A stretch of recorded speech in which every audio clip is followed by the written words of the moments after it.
Hello, I'm Xavierem, the studio director at Ubisoft Montpellier. We're here in the lair where Beyond Good and Evil and King Kong were born. Now we're working on the new adventures of Rayman, with the latest sequel coming out at the end of the year on all consoles. So the team here in Montpellier has been around for a long time, with some of them having worked on Rayman 1, Rayman 2, Beyond Good and Evil, and King Kong. Obviously, the team has grown over the years with many talented people, but the core of the team has been working on video games since the beginning. That's how we were able to create the prototypes for the pre-production of Rayman very quickly, keeping in mind that work on Rayman started around the same time as King Kong, and we were able to pick up the pace as soon as King Kong was finished in order to be ready to bring out the game on the new generation of consoles for this Christmas. As soon as we heard Nintendo talking about the new Wii system that is coming out at the end of the year, we knew we were on the same track, had the same philosophy.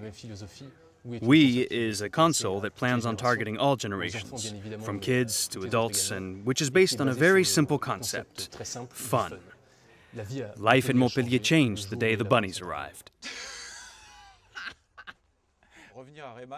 Coming back to Rayman, we know it's a universe based on creation and creativity. Rayman's world finds itself invaded by bunnies who are completely wild, completely crazy, and extremely aggressive. So they come up from the ground to invade, for some unknown reason, Rayman's world. Instead of having the scariest, most horrible monsters ever, like every other monster, we find ourselves face to face with the cutest thing we've ever seen.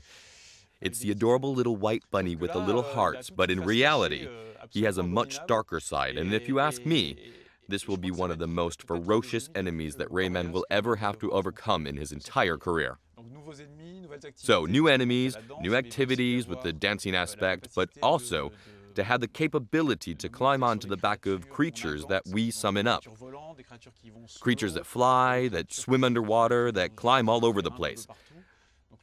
So the player is going to be able to do more things than ever before. With these new innovations, we have a better grasp of Rayman's world, which on previous consoles was a bit restricted.